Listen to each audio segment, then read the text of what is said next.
வணக்கம் மக்களே, welcome back to copy paste. இன்னைக்கு நம்ம மதுரையில் ஒரு ஆன்மீக பயணம் தாங்க போக போகிறோம். ஒரே நாளில் பாண்டி முனீஸ்வரர் கோயில், ராக்காயி அம்மன் கோயில், முருகனின் 6வது படைவீடான பழமுதிர்ச்சோலை கோயில், அடுத்து அழகர் கோயிலுக்கும் போக போகிறோம்.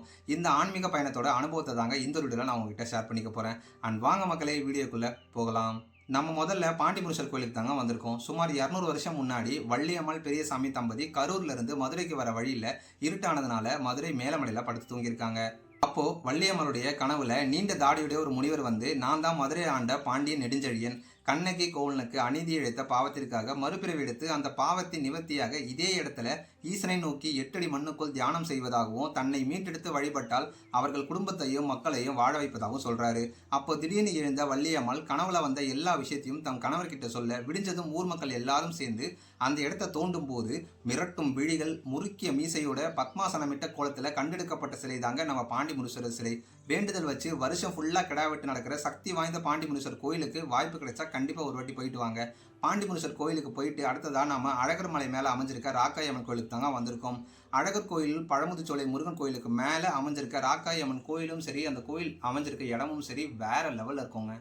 ராக்காயி அம்மன் கோயில் கிட்ட வந்ததும் அவ்வளோ சத்தமா இருக்குங்க. என்னடா இது இவ்வளோ சத்தமா இருக்கு அப்படின்னு பார்த்தோம் அப்படின்னா, இதுக்கான காரணம் இங்க மரத்தை தொங்கிட்டு இருக்க வவ்வால்கள் தாங்க. இங்க நம்ம பேசுறதை விட இதோட சத்தம் ரொம்பவே அதிகமா இருக்குங்க. அது எப்படி இருக்கும் நீங்க கொஞ்சம் கேட்டு பாருங்களேன். இப்போ நம்ம எங்கே இருக்கோம்னு பார்த்தீங்கன்னா ராக்காயி அம்மன் கோயில் இருக்கோங்க. இந்த ராக்காயி அம்மன் கோயில் எங்கே இருக்குன்னு பார்த்தீங்கன்னா, கீழே அழகர் கோயில் இருக்குது, கல்லழகர் கோயில். அதுக்கு மேலே பார்த்தீங்கன்னா பழமுதிர்ச்சோலை சோலைமலை முருகன் கோயில் இருக்குது.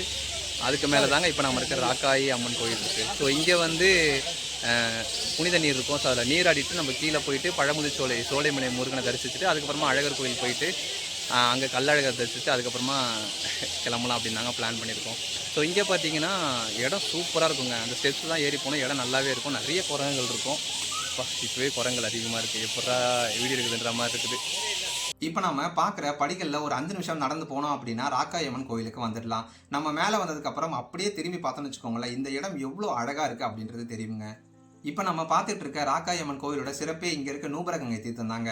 இந்த நூபரகங்கை தீர்த்தத்தில் இரும்பு மற்றும் தாமிர சத்துக்கள் அதிகமாக இருக்கிறதுனால பல நோய்களை குணமாக்கும் சக்தி வாய்ந்ததாக கருதப்படுது. இவ்வளோ சக்தி வாய்ந்த நூபரகங்கை தீர்த்தம் எங்கே இருந்து உருவாகுது அப்படின்னு இப்போ வரைக்கும் யாருக்குமே தெரியாதுங்க. நூபரகங்கை தீர்த்தத்தை வச்சு தான் அழகர் கோயில் மூலவரான சுந்தரராஜ பெருமாளுக்கு தினமும் திருமஞ்சனம் செய்கிறாங்க. ஆண்டாண்டு காலமாக வற்றாத நூபரகங்கை தீர்த்தத்தில் நீராடிட்டு பழமுதிர்ச்சோலை முருகனையும் அழகர் கோயிலுக்கும் போயிட்டு தரிசிச்சுட்டு வர்றது அவ்வளோ சிறப்பாக இருக்கும். நூபரகங்கை தீர்த்தத்தை சிலம்பாரணும் சொல்கிறாங்க. ராக்காயி அம்மனை தரிசிச்சுட்டு கோயிலுக்கு வெளியில் நிறைய கேன் வித்துட்டு இருப்பாங்க. அதை வாங்கிட்டு வந்து நூபரகங்கை தீர்த்தத்தையும் நம்ம வாங்கிட்டு வீட்டுக்கு எடுத்துகிட்டு போகலாம். ராக்காயி அம்மனை தரிசிச்சுட்டு நூபரகங்கை தீர்த்தத்தை நீராடிட்டு அடுத்ததான் முருகனின் 6வது படைவீடான பழமுதிர்ச்சோலை முருகன் கோயிலுக்கு வந்துட்டோங்க. முருகனின் 6 படை வீடுகளில் முதல் படைவீடான திருப்பரங்குன்றமும் 6வது படைவீடான பழமுதிர்ச்சோலையும் மதுரையில் தாங்க அமைஞ்சிருக்கு. தன்னோட புலமையால புகழோட உச்சத்திலிருந்து ஔவையார் மதுரைக்கு காட்டு வழியா நடந்து போகும்போது ஆடுமைக்கும் சிறுவனா தோன்றிய முருகன் அங்க இருந்த நாவல் மரத்து மேலே ஏறி உட்கார்ந்துடுறாரு. நடந்து வந்த களைப்புல நாவல் மரத்துக்கு அடியில ஔவையாரும் உட்கார்ந்துடுறாங்க. அப்போ மரக்கிளையில் உட்கார்ந்துட்டு இருந்த சிறுவன் கிட்ட, குழந்தாய் நாவல் பழங்களை கொஞ்சம் பறிச்சு தர முடியுமா அப்படின்னு கேட்டதும், சிறுவனாக இருந்த முருகன் உங்களுக்கு சுட்ட பழம் வேணுமா சுடாத பழம் வேணுமா அப்படின்னு கேட்கிறாரு.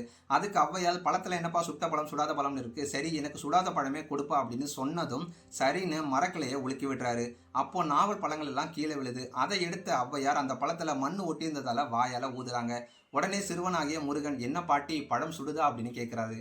சிறுவனா அந்த முருகன் கேட்ட அந்த ஒரு கேள்வியில ஔவையாரின் அகங்காரம் எல்லாமே பறந்து போயிடுதுங்க. உடனே தன்னையே சிந்திக்க வச்ச இந்த சிறுவன், நிச்சயமா மாடனா இருக்க முடியாது அப்படின்னு, குழந்தாய் நீ யாருப்பா அப்படின்னு கேட்டதும் மரக்கலையில இருந்து சிறுவன் முருகப்பெருமான் தன்னுடைய சுய உருவத்தை காட்டி ஔவையாருக்கு அருள் பாலிக்கிறாரு. இப்போ நான் சொன்னல அந்த நாவல் மரம் இதுதாங்க. பழமுதிர்ச்சோலை இந்த மரம் இருக்குங்க. இதெல்லாம் பார்த்துட்டு நம்ம அடுத்தது அழகர் கோயிலுக்கு தாங்க வந்திருக்கோம். இது தாங்க அழகர் கோயில் நுழைவாயில். இதோட பேரு இரணியன் கோட்டை வாயில் அப்படின்னு சொல்லுவாங்க. இது தாண்டி உள்ள வந்துட்டோம் அப்படின்னா அழகர் கோயிலின் காவல் தெய்வமான 18ஆம் படி கருப்பணசாமியை பார்க்கலாங்க. வருஷத்துல ஆடி மாசம்ல ஒரே ஒரு நாள் மட்டும்தாங்க திறப்பாங்க. மற்ற நாள்ல எல்லாம் பூட்டி தான் இருக்கும். கோயில் கதவை பார்த்து தாங்க சாமி கும்பிட்டு வரணும். இதுதாங்க அழகர் கோயில் தெப்பக்குளம். இதெல்லாம் பார்த்துட்டு உள்ள வந்தோம் அப்படின்னா இங்க ஒரு நுழைவாயில் இருக்கும். இதோட பேரு பெரிய வாச்சா நுழைவாயில். இதுக்கு அப்படியே வலது பக்கம் பார்த்தீங்கன்னா ராக்காயி அம்மன் கோயிலுக்கு போறதுக்கு ஒரு மலைப்பாதை இருக்குங்க. இந்த வழி சூப்பரா இருக்கும். நேச்சர் உங்களுக்கு பிடிக்கும் அப்படின்னா இந்த வழியை ட்ரை பண்ணுங்க, வேற லெவல்ல இருக்கும். கோயில் கோபுரத்தை பார்த்துக்கிட்டே உள்ள என்ட்ரி ஆயாச்சு. நாங்கள் வீக் டேஸில் தான் போயிருந்தோம். ஆனாலுமே அவ்வளோ கூட்டம் இருந்துச்சுங்க. கூட்டத்தை சமாளித்து ஒரு 2 மணி நேரம் வெயிட் பண்ணி நல்லபடியாக கல்லழகரை கும்பிட்டுட்டு வந்துட்டோம். கோயிலுக்கு உள்ளேயே கோயில் கட்டமைப்பை சின்னதாக எவ்வளோ அழகாக சூப்பராக டிசைன் பண்ணி வச்சுருக்காங்க பாருங்களேன். நம்ம வெளியில இருந்து ஒரு ட்ரோன் ஷாட் வியூவில் அழகர் கோயிலை பார்க்குற மாதிரி இருந்துச்சுங்க. அழகர் மலை மேலே பழமுதிர்ச்சோலை முருகன் கோயில் மற்றும் ராக்காயி அம்மன் கோயிலையும் அந்த கோயிலுக்கு போகிற வழியையுமே இங்கே சின்னதாக அழகாக சூப்பர் ரெடி பண்ணி வச்சுருந்தாங்க. அது எல்லாத்தையுமே நம்ம இங்கேருந்து பார்க்க முடியும். இதெல்லாம் பார்த்துட்டு வெளியில் வந்தோம் அப்படின்னா இங்கே அழகர் கோயிலோட யானை இருக்குங்க. யானையை பார்க்குறதே ஒரு தனி சந்தோஷம். ஆனால் அழகர் கோயில் யானை தும்பிக்கை ஆட்டிகிட்டே ஒரு மூமெண்ட்லேயே இருந்துச்சு பாருங்களேன். பார்க்கவே வேறு லெவலில் இருந்துச்சுங்க. நமக்கே எப்படின்னா குழந்தைங்களாம் சொல்லவா வேணும், கண் சிமிட்டாமல் பார்த்துக்கிட்டே இருந்தாங்க. அப்புறம் கொஞ்ச நேரம் அதை பார்த்துட்டு அதுக்கப்புறமா அங்கேருந்து கிளம்பிட்டோங்க.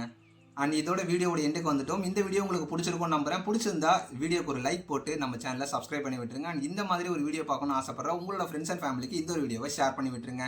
அண்ட் இது மாதிரி இன்னொரு சூப்பரான வேற லெவல் வீடியோவோட உங்களை மீண்டும் சந்திக்கிறேன். Okay, see you, bye bye மக்களே.